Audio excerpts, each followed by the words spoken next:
There's someone on your mind right now, and there's a good chance you've been on theirs. A face that keeps surfacing, a name you didn't invite, a text that arrived the moment you were thinking of them. You called it coincidence. Psychology calls it something worth paying attention to.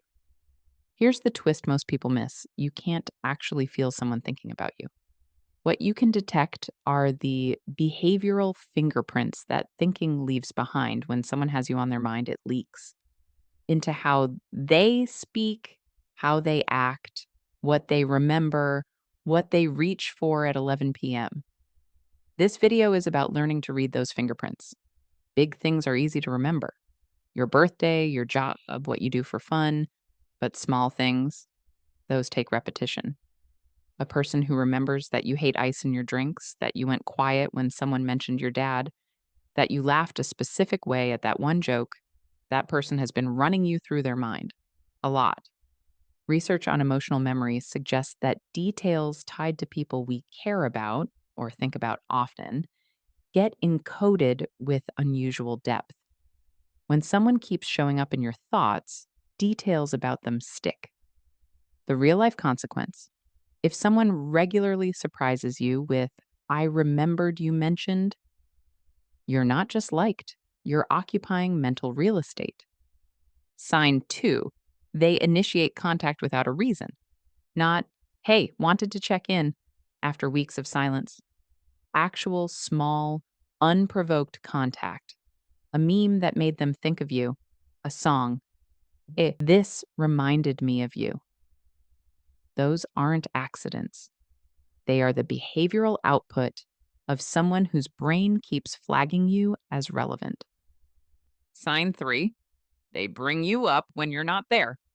Psychologists call this spontaneous social cognition, the mind's tendency to think about specific people unprompted.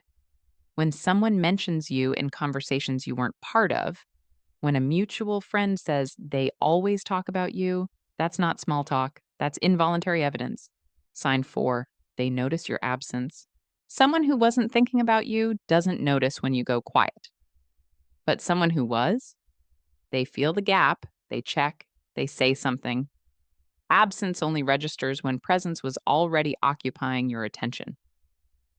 Sign five: they track you in a room. This isn't creepy, it's neurological. Research suggests the brain unconsciously orients attention toward people who carry emotional significance for us.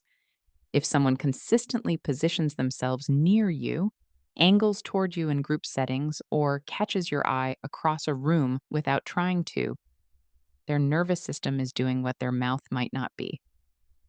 Sign six: they mirror you.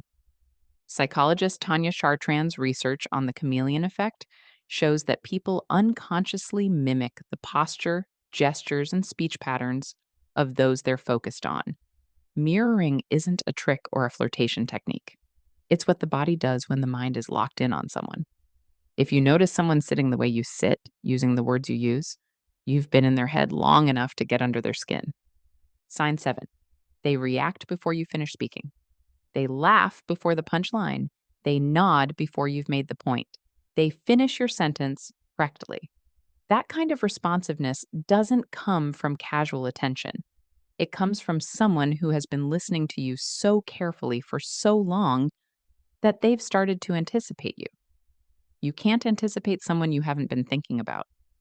Here's what all seven signs have in common: thinking about someone changes how you behave around them, and you can't hide it.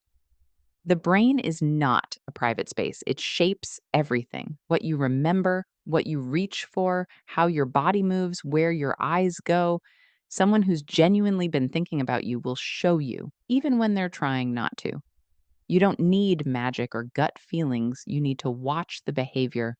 Connection leaves evidence. Attention is physical. The people who matter to us show up in how we move through the world, in what we remember, what we reach for, where our eyes go, and so do we in theirs. You've probably been on someone's mind more than you know. So here's your question for the comments: which of these signs have you noticed in someone or caught yourself doing without realizing it? Tell us below. And if this video helped something click for you, give it a thumbs up and subscribe to Psychology Gently. We make the complicated stuff feel human. See you next time.